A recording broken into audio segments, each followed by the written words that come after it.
Hello friends, welcome to CS theory Tamil.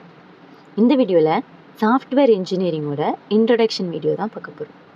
Software இன்ஜினியரிங்னா என்ன, அதோட evolution பற்றி தெரிஞ்சுக்க போகிறோம். அது எவ்வளோ தூரத்துக்கு வளர்ந்துருக்கு, என்னென்னவா இருக்குது அப்படின்னு சொல்லி தெரிஞ்சுக்க போகிறோம்.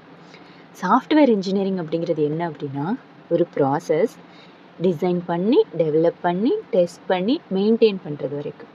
நம்ம ஒரு வேலையை செய்ய போகிறோம் அப்படின்னா எப்படி செய்யணும், எந்த மாதிரி செய்யணும், சரி பிளான் பண்ணிட்டோம், அடுத்து எப்படி டெவலப் பண்ண போகிறோம், நம்ம பிளானை அடுத்து எக்ஸிக்யூட் பண்ணுறோம். ஓகே, எக்ஸிக்யூட் பண்ண பிளான் கரெக்டாக இருக்கா அப்படின்னு சொல்லி டெஸ்ட் பண்ணுறோம். டெஸ்ட் பண்ணி எல்லா வேலையும் முடிஞ்சிருச்சு அப்படியே விட்டுருணுமா அப்படின்னு கிடையாது, அடுத்து அதை மெயின்டைன் பண்ணணும்.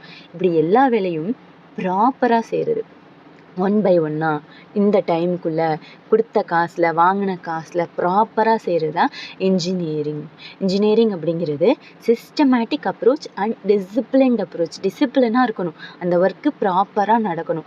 அந்த வேலையை நம்ம சாஃப்ட்வேரில் பார்க்குறது தான், சாஃப்ட்வேர் டெவலப்மெண்ட்டில் பார்க்குறது தான் சாஃப்ட்வேர் இன்ஜினியரிங். ஃபார் எக்ஸாம்பிள், நம்ம இப்போ ஒரு வீடு கட்டுறோம், அந்த வீடை நம்மளோடைய நாலேஜில் கட்டுறதுக்கும் ப்ராப்பராக டிசைன் பண்ணி ப்ராப்பராக டெவலப் பண்ணி எல்லாமே பர்ஃபெக்டாக இருக்கா, இந்த செங்கல், இந்த சிமெண்ட்டு, இந்த லேண்டு, இந்த பேஸ்மெண்ட் இப்படி இருக்கணும், இந்த கம்பி இப்படி இருக்கணும், ஒவ்வொன்றா பார்த்து ப்ராப்பராக பண்ணுறதுக்கும் நம்மளா குட்டம்போக்கில் கட்டுறதுக்கும் வித்தியாசம் இருக்கு இல்லையா, அதுதான் சாஃப்ட்வேர் இன்ஜினியரிங்.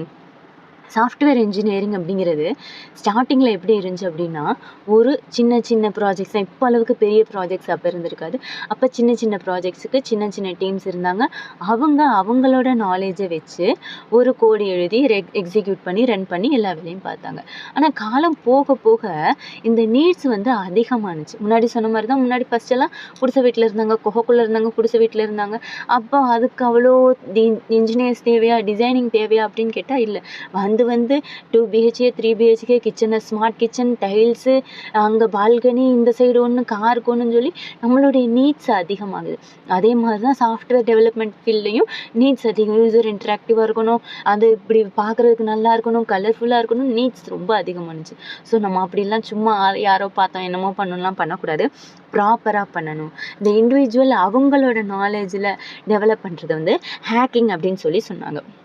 அதுக்கப்புறம் இல்லை, நம்ம ரிசர்ச்சர்ஸும் ப்ராக்டிஷனர்ஸும் என்ன பண்ணாங்க அப்படின்னா, இப்படி சும்மா அப்படிலாம் பண்ணக்கூடாது, ப்ராப்பராக பண்ணணும், ப்ராப்பராக டிசைன் பண்ணி ப்ராப்பராக டெவலப் பண்ணணும் அப்படின்னு சொல்லிட்டு 1960s and 70s தான் சாஃப்ட்வேர் இன்ஜினியரிங்க்கு ஒரு ஷேப் இப்படி இருக்கணும் அப்படின்னு சொல்லி டிசைன் ஆனிச்சு.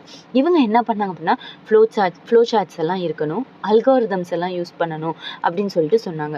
அடுத்து 1968 ஒரு கான்ஃபரன்ஸ் நடந்துச்சு. அந்த கான்ஃபரன்ஸில் தான் சாஃப்ட்வேர் இன்ஜினியரிங் அப்படிங்கிற வார்த்தையை யூஸ் பண்ணாங்க. அதாவது இந்த ப்ராசஸை இந்த ஆர்டரில் பண்ண. இப்போ நம்ம வீடு கட்ட போகிறோம் அப்படின்னா, அந்த வீடு எப்படி இருக்கணும், ஃபஸ்ட்டு வீடு கட்டணுங்கிற பிளானை பண்ணணும். இந்த இடத்துல இவ்வளோ அமௌண்ட்டில் அப்படின்னு சொல்லிட்டு பிளான் பண்ணுறோம், வீடை பிளான் பண்ணிட்டோம்.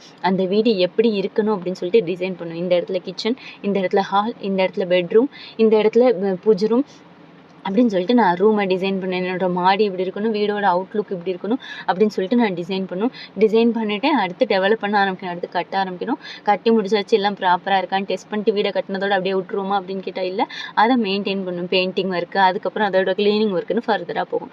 அதே மாதிரி நம்மளுடைய சாஃப்ட்வேருக்கும் ஒரு சாஃப்ட்வேர் பார்க்குறக்கு எப்படி இருக்கணுங்கிறதே நம்ம டிசைன் பண்ணணும். டிசைன் பண்ணி அதுக்குள்ளே கோடு எழுதிட்டு டெஸ்ட் பண்ணணும். அது ஒழுங்காக ஒர்க் ஆகுதான்னு டெஸ்ட் பண்ணணும். டெஸ்ட் பண்ணது இல்லாமல் அதை மெயின்டைன் பண்ணணும். அடுத்து 1980s ஆப்ஜெக்ட் ஓரியன்டட் ப்ரோக்ராமிங் அப்படிங்கிறது இன்ட்ரடியூஸ் ஆனிச்சு.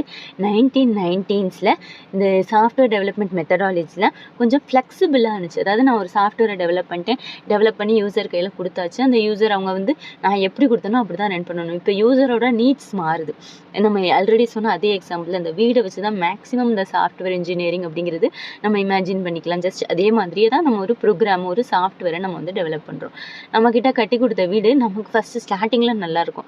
கொஞ்ச நாள் போனதுக்கப்புறம் இந்த இடத்துல இந்த சேஞ்ச் பண்ணியிருக்கலாம், இப்படியே இருக்கிறது நல்லா இல்லை, நம்ம ஏதோ சேஞ்ச் பண்ணணும் அப்படின்னு நினைக்கும்போது நம்மளால் சேஞ்ச் பண்ண முடியணும். சேஞ்ச் பண்ணுற சர்வீசஸையும் அந்த இன்ஜினியர்ஸ் ப்ரொவைட் பண்ணணும். அந்த ஒர்க்கையும் 1990s அப்புறம் பார்க்க ஆரம்பித்தாங்க. அதாவது நம்மக்கிட்ட கொடுத்துருக்க சாஃப்ட்வேரில் நம்ம யூசருக்கு தகுந்தாப்பில் ஃப்ளெக்சிபிளாக இருக்கணும். நம்ம ஏதாவது சேஞ்சஸ் பண்ணணும்னு நினச்சாலும் பண்ண முடியணும் அப்படின்னு சொல்லி வந்துச்சு. இது இப்போ 1990s. இவ்வளோதாங்க introduction and evolution of software engineering. Thank you.